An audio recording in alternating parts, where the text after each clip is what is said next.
మంత్రి పొంగులేటి నివాసంలో కస్టమ్స్ అధికారులు సోదాలు నిర్వహించారు. వాచీల స్మగ్లింగ్ కేసులో చెన్నై కస్టమ్స్ అధికారులు తనిఖీలు చేపట్టారు. 17.5 కోట్ల రూపాయల బ్రాండెడ్ వాచ్ స్మగ్లింగ్ కేసులో పొంగులేటి కుమారుడు హర్షరెడ్డికి నోటీసులు ఇచ్చారు. దీనిపై విచారణను ఏప్రిల్ 17కు హాజరవుతారని పొంగులేటి హర్షవర్ధన్ విచారణకు వెళ్లలేదు. 6 గంటలుగా మంత్రి పొంగులేటి ఇంటి దగ్గర సోదాలు నిర్వహిస్తూ ఉన్నారు. చెన్నై కస్టమ్స్ అధికారులు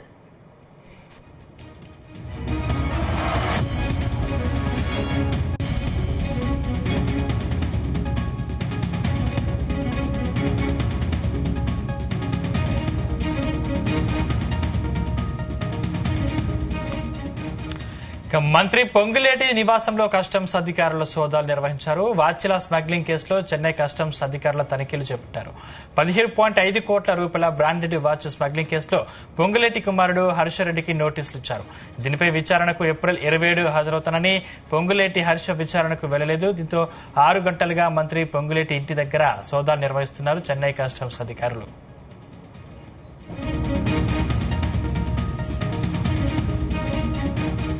ఇదే అంశానికి సంబంధించిన మరిన్ని పూర్తి డీటెయిల్స్ మా క్రైమ్ బ్యూరో చీఫ్ రవితేజ అందిస్తారు. రవితేజ, ఉదయం కాంగ్రెస్ మంత్రి పొంగులేటి శ్రీనివాసరెడ్డి ఇంటి పైన కస్టమ్స్ అధికారులు తనిఖీ చేశారు. దాదాపు 6 గంటలకు పైగా చెన్నై నుంచి వచ్చినటువంటి కస్టమ్స్ అధికారులు అనువనువన తనిఖీలు చేసి తన కొడుకు హర్షారెడ్డికి సంబంధించినటువంటి ఇంకా విలువైనటువంటి వాచ్లు, స్మగ్లింగ్ గూడ్స్ ఇంకేమైనా ఇంట్లో భద్రపరుచుకున్నాడని ఒక అనుమానం పైన కస్టమ్స్ అధికారులు నేరుగా చెన్నై నుంచి హైదరాబాద్ చేరుకొని మంత్రి పొంగులేటి శ్రీనివాసరెడ్డి ఈ సోదాలు నిర్వహించినట్టు తెలుస్తుంది.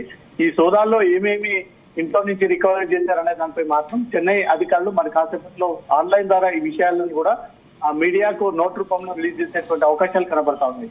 ఇప్పటికే 100 కోట్లకు పైగా హర్షారెడ్డి విదేశాల నుంచి ప్రాపర్ గా ట్యాక్స్ పే చేసి వాటి ఐటీ చూపించి సక్రమంగా రావాల్సినటువంటి ఖరీదైనటువంటి వాచ్లు స్మగ్లింగ్ గూడ్స్ కింద అవి షిప్ యార్డ్ ద్వారా తెప్పించి తన ఇంటికి రప్పించుకొని ఇవి ఎక్కువగా యూజ్ చేస్తా ఉన్నాడు. ఇది భారతదేశంలో లేనటువంటి కంపెనీలు విదేశాల నుంచి తీసుకొచ్చి ఈ కంపెనీకి చెందినటువంటి వాచ్లను వాడుతా ఉన్నాడు అన్నట్టుగా కూడా కస్టమ్స్ అధికారులు ఇటీవలే ఒక స్మగ్లర్ ని అరెస్ట్ చేసినప్పుడు ఆ స్మగ్లర్ ఇచ్చినటువంటి ఇన్ఫర్మేషన్ మేరకు వివిధ రాష్ట్రాల్లో గతంలో రాజకీయ నాయకులు ఆ ఉన్నత హోదాలో ఉన్నటువంటి వ్యాపారవేత్త కొడుకులకు వాచ్లను సప్లై చేస్తాను, తాజాగా మంత్రి పొంగులేటి శ్రీనివాసరెడ్డి కొడుకు హర్షారెడ్డికి ఈ వాచ్లను సప్లై చేస్తానంటూ కూడా ముబిన్ నేరుగా చెన్నై కస్టమ్స్ అధికారుల విచారణలో ఆ విషయం ఒప్పుకోవడము, హర్షారెడ్డికి సంబంధించినటువంటి వివరాలు అందజేయడము, హర్షారెడ్డి కేవలం ఈ 2 వాచ్లు మాత్రమే ఇప్పటి వరకు సప్లై చేశారా, గతంలో ఇంకేమైనా సప్లై చేశారా, వాచ్లు కాకుండా ఇతర ఏ గూడ్స్ ఎక్కువగా ఇక్కడ వాడుతూ ఉంటాడు, ఒక్కొక్క వాచ్ 1.77 కోట్లకు చెందినటువంటి విలువైనటువంటి వాచ్లకు మాత్రం కస్టమ్స్ అధికారులు గుర్తించడం జరిగింది. అవి భారతదేశంలో దొరకనటువంటి వాచ్లు, కేవలం విదేశాల్లో మాత్రమే దొరికేటువంటి వాచ్లు. ఇక్కడికి రావాలంటే ఖచ్చితంగా అక్కడి ప్రభుత్వం అనుమతి, ఇక్కడ ఆ ప్రాపర్ ట్యాక్స్ ఐటీ అన్ని చూపించిన తర్వాతే ఆ వాచ్లని ఎగుమతి దిగుమతి చేయాల్సి ఉంటుంది. అవేవి మంత్రి కొడుకు హర్షారెడ్డి పాటించకుండా తన తండ్రి యొక్క మంత్రి హోదాలో ఉన్నాడు, తమను పట్టుకునేటువంటి నాదుడే లేదు. దాంతో పాటు స్మగ్లర్లతో చేతులు కలిపినటువంటి హర్షారెడ్డి అనేక సార్లు తన బర్త్డే సందర్భంగా తన ఫ్రెండ్స్ కి గిఫ్ట్ ఇవ్వడం కోసం 1.77 కోట్ల విలువ చెందినటువంటి వాచ్లని ఎక్కువగా తను ఉపయోగిస్తా ఉన్నాడు అన్నట్టుగా కూడా కస్టమ్స్ విచారణలో బయటపడింది. సింగపూర్ నుంచి ఈ వాచ్లని హైదరాబాద్ రప్పించినట్టు కూడా ముబిన్ పోలీసు ఇన్వెస్టిగేషన్ లో ఒప్పుకున్నాడు.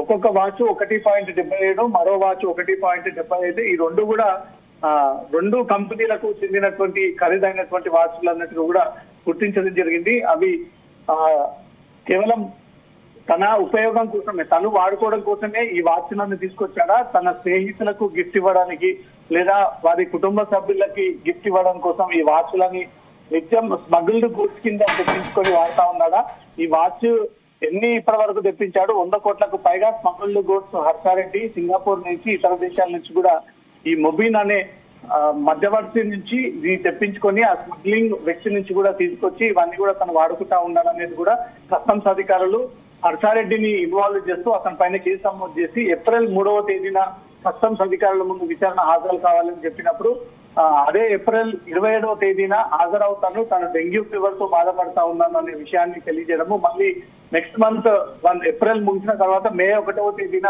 కస్టమ్స్ అధికారుల ముందు హాజరవ్వాల్సి ఉండగా హాజరు కాకపోవడంతో చెన్నై కస్టమ్స్ అధికారులే ఈ రోజు ప్రత్యేక టీమ్స్ గా ఏర్పడి హైదరాబాద్ లో ఉన్నటువంటి మంత్రి పొంగులేటి శ్రీనివాసరెడ్డి ఇంటికి చేరుకొని ఉదయాన్నే ఇంట్లోకి వెళ్లి ఏ వస్తువు కూడా బయటికి పోకుండా బయట వ్యక్తులు ఎవరు రానివ్వకుండా పూర్తిగా చెన్నై కస్టమ్స్ అధికారులు స్థానిక పోలీసుల సహాయాన్ని తీసుకొని పూర్తిగా ఇంటినంతా కూడా చుట్టుముట్టి హర్షారెడ్డి రూమ్ లోకి వెళ్లి ఎలాంటి స్మగ్లింగ్ గూడ్స్ వాడుతా ఉన్నాడు, ఏ దేశం నుంచి తెప్పిస్తా ఉన్నాడు, వీటి విలువ ఎంత, దీనికంతా ప్రాపర్ గా బిల్లింగ్ జరిగిందా లేదా, భారతదేశంలో ట్యాక్స్ కట్టాలా లేదా అనేదంతా కూడా ఆ వస్తువులన్నింటినీ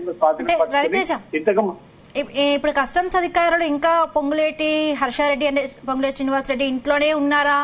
అసలు ఏం చెప్తున్నారు? ఫైనల్ గా శ్రీనివాసరెడ్డి ఏమైనా వివరణ ఇచ్చే అవకాశం ఉందా దీనిపై? ఇంకా రైడ్స్ కొనసాగుతా ఉన్నాయి. ఉదయం 6 గంటల నుంచి ఈ రైడ్స్ కొనసాగుతున్నట్టుగా తెలుస్తుంది. దాదాపు 6 గంటల పాటు కస్టమ్స్ అధికారులు పొంగులేటి శ్రీనివాసరెడ్డి ఇంట్లోనే ఈ రైడ్స్ కొనసాగిస్తా ఉన్నారు.